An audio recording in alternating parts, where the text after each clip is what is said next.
Awesome. Welcome to our mini-series. I'll be joined by Josh Gatiss very, very soon. And this series is called Serving God, and we're going to be looking at a bit about, the roles behind church, like how is church put on and the different aspects of it.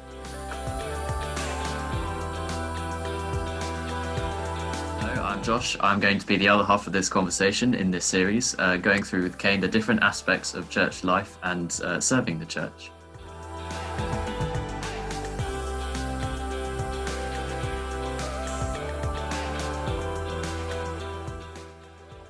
Hello. Gatiss. Hello, Cade Blake. Don't know why I always start with that. How are you? Yeah, I am all right, thanks. Yeah, you? Jolly good. Yeah, I'm all right. So today we are doing, we're going to be talking about kids ministry. To start with, you said that you've had experience of this. Would you like to sort of talk about your experience? Did you like it? Did you, all that stuff? I think a few years ago now I helped out with a few of the holiday clubs at our church for 4-year-olds to about 10 or 11 years old. Basically, it's just a fun 3 days for them to, learn more about Jesus and the Bible. And there are stuff like games and drama as well to help them remember the Bible. There's usually a theme throughout the 3 days, something connected to a particular bit in the Bible that we look at across the 3 days. What kind of things did you get involved with? Basically, all the leaders get assigned a group of, it's split into age. Usually I get the younger ones, about 4 or 5 years old, and there's usually another leader to help me. So we all help out with a particular group of people and do activities and stuff. I've also gotten involved with a few of the games, which have been wacky and crazy. Yeah. Also the drama. I've done a bit of drama, like acting out the story of the paralyzed man and Jesus healing him, and I was the paralyzed man. The drama was good fun. It's just a fun way of presenting a particular passage of the Bible. It's hard work though. You have to be properly enthusiastic, I think. So we're doing 2 separate videos. Today we're doing kids work. Next week we're doing youth work. Why are we doing 2 different videos? What is the difference between kids work and youth work? It's important to make that distinction because I think the purpose of children's work is to kind of introduce the Bible to young people for the very first time, to get that that foundation in of what the Bible actually is. And I think youth work has its purpose is more about strengthening children, 11 to 18 years old, that kind of age range, strengthening them into more mature Christians and to help them, to encourage them to think about the gospel for themselves. That is good. Awesome. But today we're just talking about kids work, and we're trying to stick just to that. I think both have similar elements, but there are also some differences. Okay, so if we're thinking for kids work, then we're thinking sort of up until the age of 10, 11 years old. So these guys are young. So next question would be, like, what is the best way in which we can tell them about like the good news of the Gospels and everything like that? What's the best way of representing what the Bible says, all the stuff, to these younger kids? So, as mentioned before, through drama and through the acting out and just visually as well, that really helps. It includes acting it out, pictures along with the passages. It's just little things to help them remember and stuff like that. Memory verses are really good. Just short verses that you can just remember really easily. I think one way to remember them is through song, through music. When I was about 8, 9 years old, I used to listen to this singer-songwriter called Dana Dirksen. She does loads of songs where she takes 1 or 2 verses and she puts them to music, and they're children friendly as well, which is really good. And she's done hundreds of songs on you know, particular memory verses, the Westminster Confession, which is like it's an affirmation of faith. She's done a song to that. I can still remember it from back in the day. We were talking about like the other day that, you know, as you just said, you remember stuff from when you were like tiny because it was song. It's a really great way of remembering. And so, you know, for kids, if they learn these songs, they're going to remember the songs and they'll keep singing them over and over. And I guess the idea behind it is that as they keep singing it over, they keep getting reminded of this awesome truth and keep coming back to the gospel. Yeah, and in terms of memory verses, I remember having, I don't know if you have these, but when I was younger, we had like these booklets of like little memory verses, and every week we'd have to learn one memory verse and stars and stuff if we remembered them. Yeah, that's a good way as well. Yeah. Yes, it was kind of fun, to be fair. I just thought of another person that, you know, does a lot of songs for children. Yeah. You might have heard of him, Colin Buchanan. Oh yeah.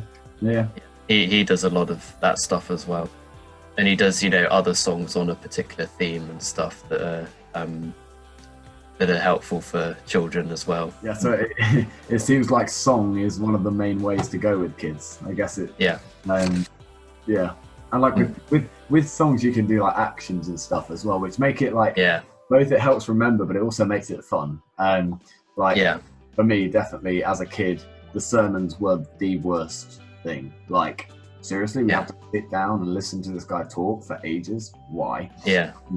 You know, I've always loved the singing where we get to stand up and actually do something. The Bible is for children as well. It's for everyone, in fact. Which is why, you know, children's ministry and youth ministry is so important. Proverbs 22 verse 6 says, start children off on the way they should go, and even when they're old, they will not turn from it. So I guess as kids, when their imagination is going, they're going to connect with it really well. The verse then is Matthew 19 verse 14. And this is what Jesus said, and like telling everyone, you know, teaching kids about the gospel, about the good news is so important because it's their kingdom as well. It's not just for those who are mature Christians who have grown up knowing this stuff and who have now got it all together. It's about those who are young in spirit and stuff like that as well. So Matthew 19 verse 14 says, Jesus said, "Let the little children come to me and do not hinder them, for the kingdom of heaven belongs to such as these." You know, do not hinder them. Don't let anything get in the way of telling them about this awesome news. I mean, it's called the good news, and it's called that for a reason, because it is. In my own experience as a kid, I think you know, in Sunday school, it's quite often as a kid you're just there to have a bit of fun. You're not really there to learn stuff, you know. So it's a break. It's time to have some fun, and so I think if you're working with kids,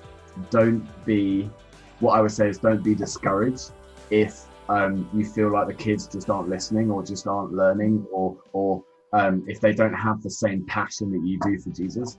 That's okay, because especially in my experience, even though I might not have taken Sunday school as seriously as I should, now that I've grown up, having gone through all that time learning about this stuff, and now that I'm growing in my faith, all that stuff that I learned back in the day it's really encouraging me on my way. So as we were saying earlier, the young years are the important times. Using a nice old biblical metaphor, planting those seeds. To grow the tree, you've got to plant that seed first. And so I think as a kids worker, your job is to plant that seed.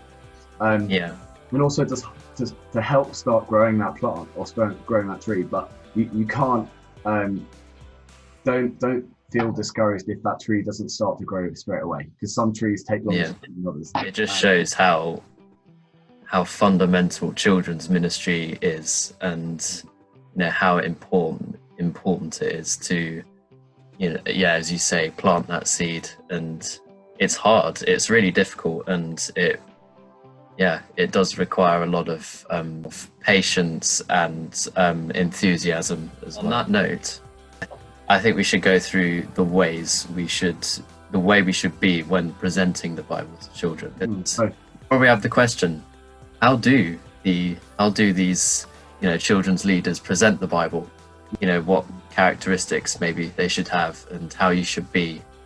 Yeah. So I guess what makes you a good kids worker? So I guess first of all, we talked about this over the last couple of minutes.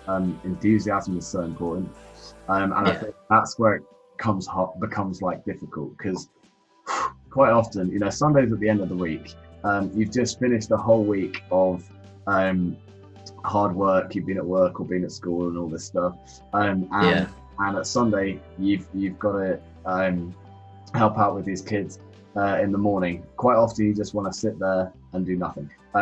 But I think enthusiasm is so important, because if you're not enthusiastic, the kids are not going to be enthusiastic and they're going to get bored and all that.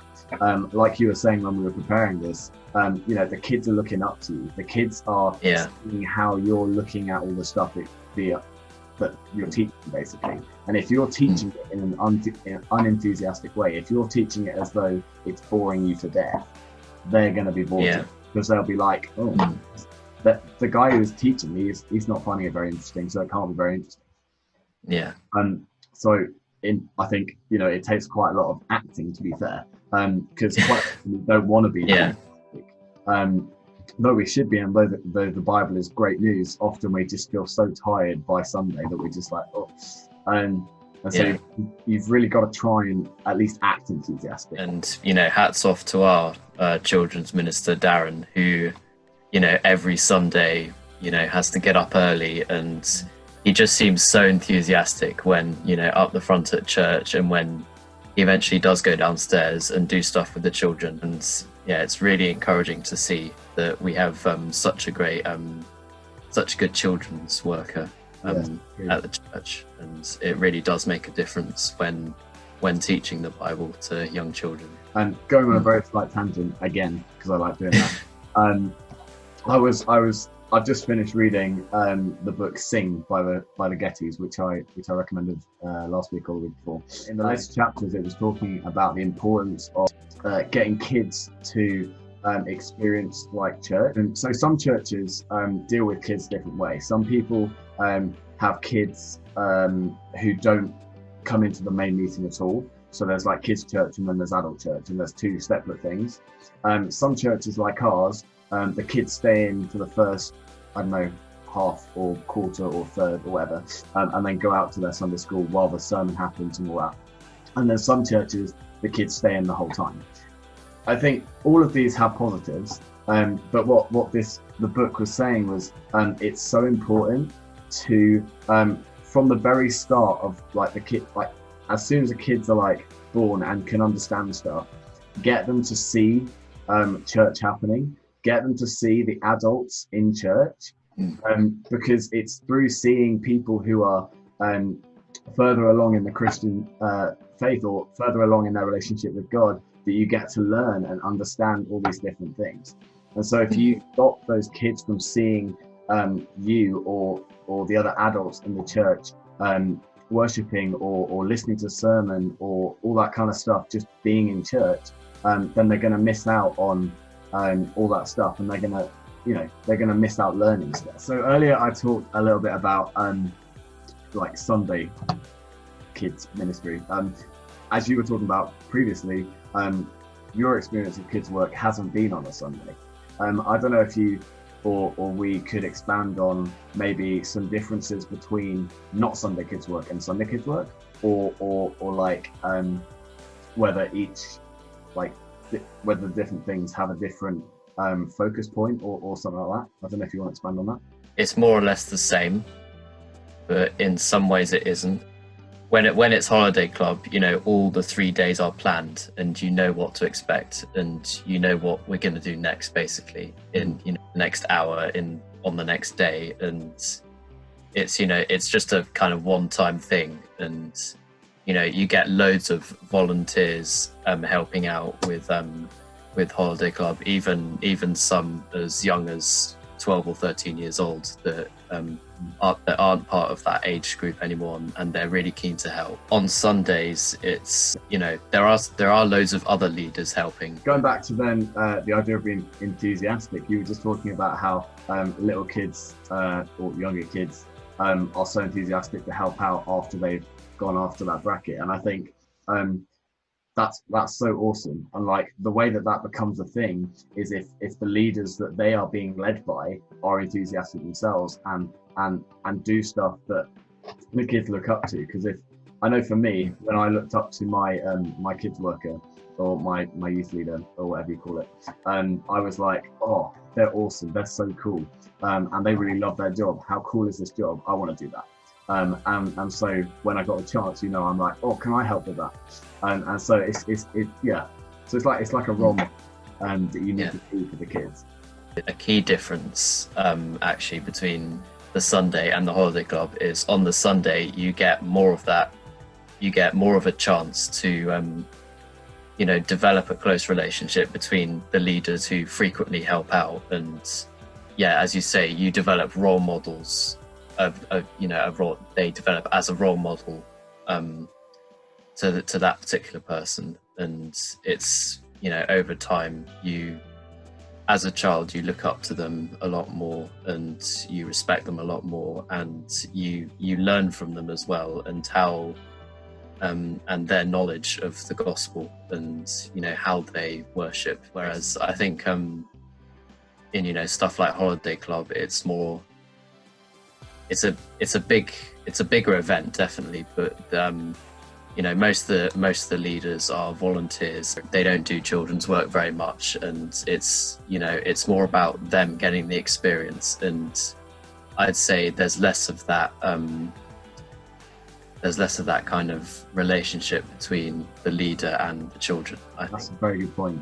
Yeah. I think relationship is such an important thing, especially when it comes to kids, because kids are always looking for someone to look up to, I think. And if you be that person, then quite often you can have that influence on them, and you can help them the most, because if they look up to you the most, they're going to want to listen to what you're saying, and you can really use that to your advantage. And I also wanted to bounce off of another thing that you said about like preparation. I think when it comes to preparing stuff, kids are definitely something that needs the most preparation. And it can be quite tricky in terms of preparing for that. What do you think are the differences in terms of preparing for example, a holiday club or preparing for Sunday school? I'll add in one bit there. We were talking the other day about how often holiday club involve kids who aren't actually Christians or haven't grown up in holiday, compared to a Sunday school, which most people have Christian parents or whatever. Yes. Church. Do you want to expand on that? I think in terms of planning, it's the same principle really. There's just as much planning needed for a Sunday and a holiday club. Usually during Sunday club at our church, I think there's a common book of the Bible that they look at, and there's a particular aspect of something that they look at throughout a term or half term or something like that. I guess that's the same principle with holiday club. Like they look at a certain passage or theme of the Bible. But in terms of audience, as you said, there are a lot of non-Christians at holiday club, more so than at Sunday.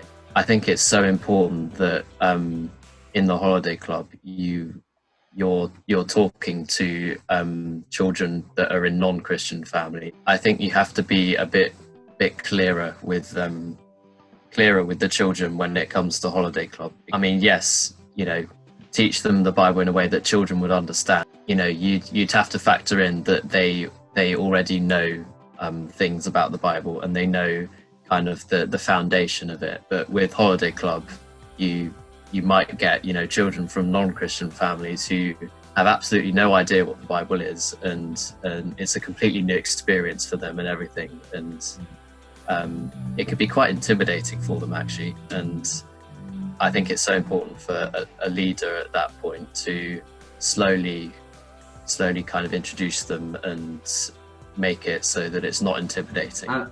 And following on from that, I think it's an important point to make that like if you're like a parent who's sending your kid off to, or thinking about sending your kid off to a holiday club, focusing more on that, it's an important thing to point out that as people who are putting on that holiday club, I just got a sense that you could take from what we've been saying that the idea of holiday club is to get non-Christian kids in and like catch them in the net and convert them straight away. Yeah. I think an important point that's not our aim. That's not the aim that you want to do. The whole idea is that I think, you know, we're not forcing anyone to do anything. That is something that's really important. You cannot force someone to think something. All you can simply do is give your own experience. I think quite often sharing your own experience is one of the most powerful ways of teaching, like from the Bible, or showing like God's compassion or love and who God is. It's through your own experience and through what you've gone through. But yeah, you know, holiday clubs are awesome places. Not only do you get to learn stuff about God and get to know more about this stuff, even if your kid doesn't like it, you know, the worst thing that happens is they go to a holiday club, they play loads of fun games and spend some time with loads of other guys, and they make new friends, and I think that's just awesome in itself. A lot of the time, actually, children from Christian families, and it's great when they do this, they actually invite their non-Christian friends from primary school or whatever to, you know, join them at this holiday club, and that's so great. That you know, 6-year-olds and 7-year-olds are, you know, starting to encourage people to, you know, come along to church or to holiday club. I think it says at the end of Matthew, you know, proclaim the gospel to the ends of the earth, and it's amazing to think that even children as young as, you know, 4 to 11, you know, inviting their friends along to holiday club where they hear the gospel. That's so great, I think. And encouraging kids to do it. We've been talking all through this video, and you know, it's so important to plant that seed while they're kids, so that tree can grow the biggest it can be. And if that makes sense. And you know, getting these kids, encouraging them to ask their non-Christian friends to like a holiday club or to Sunday school is awesome, because as they grow up, they'll just keep doing that, and this will become like second nature. And I think it's kind of hard to ask a non-Christian, hey, do you want to come to church? I don't know what it is, but it's just that sense, I guess, of, oh, what if they say no? How awkward that is. And if you teach these kids to do it, they'll just grow up and they'll just go for it.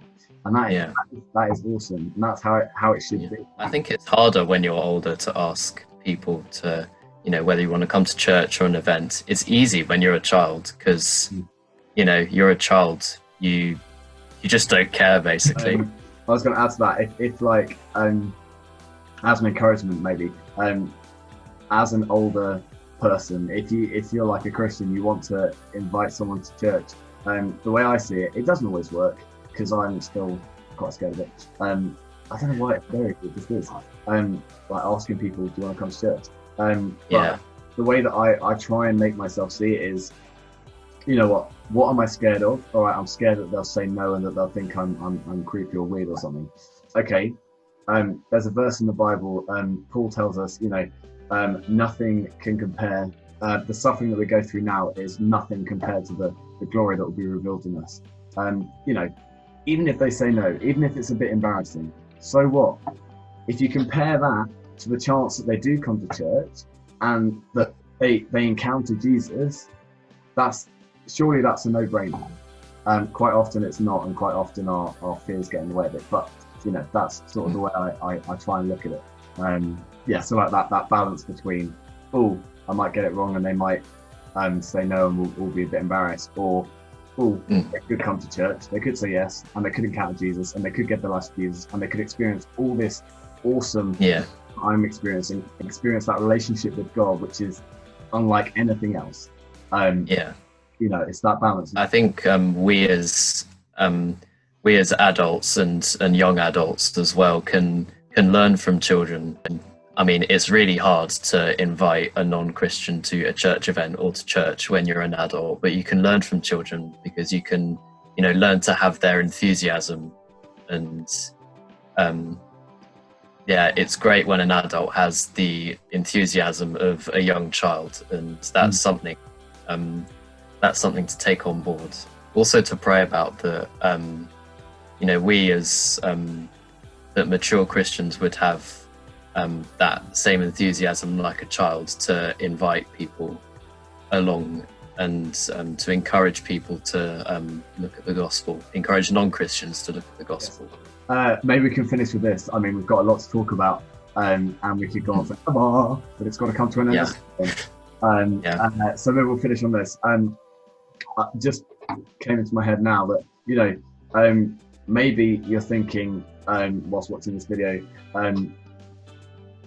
find kids, it's great planting that seed as kids are kids, but, is it really that important? Is it that important? Like, do we have to focus on kids that much?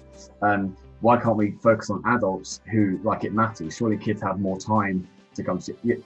What I think I was reminded of just now is, we're all children. We're all God's kids, right? And God loves each and every one of his kids. We're called kids. We're not called God's friends as adults. We're called God's children, right?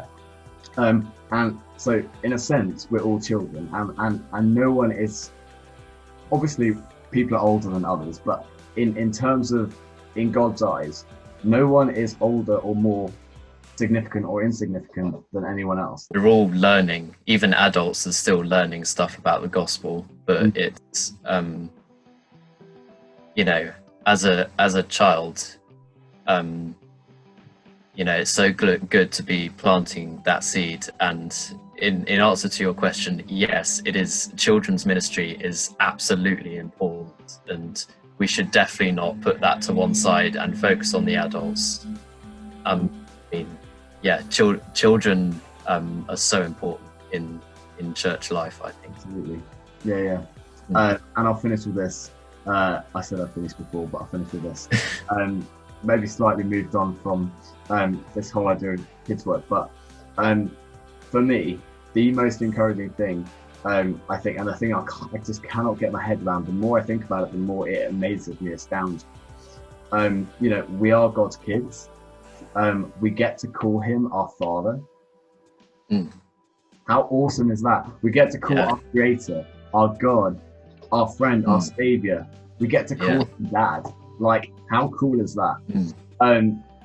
It just blows my mind. Like, when Jesus tells us to pray, he tells us to pray to our Father in heaven, hallowed be on. It's just, the more I think about it, the more it just blows my mind. I'm like, our God, who is pretty much the exact opposite of us, we can still be in that close relationship that is son and father, or daughter and father. Like, that's one of the closest relationships that ever exists, right? It's between a child and a parent. And that's what we get to have with God. And, even the relationship between us and our Heavenly Father is stronger than the relationship between a son and an earthly father. That is amazing, I think. Yeah, and it says in one of the Psalms, even when my father and my mother abandon me, still God will be there for me. I just find it awesome. Our Father will never let us down. Jesus is our best friend, who will never ever let us down. We were talking about in our live video earlier how, like, often we have friends and we have loved ones who we feel are really close to us, and then suddenly they're gone. That's not the same with our relationship with God. God is so close to us, and he understands and he gets us completely, and he is the best friend. I keep saying that, but he literally is the best friend you can ever look for. And the thing that's different to every other best friend that we think we've had is he will never ever leave us. He will never ever leave us. Even a child can have that relationship, which is amazing, I think. Exactly. Yeah, exactly. Good point to make. This isn't a relationship that you can have if you are, like, say, 5 years into your faith. It's not like that. As soon as you become a Christian, as soon as you give your life to him, you are a child of God, and you get that relationship, and it's awesome.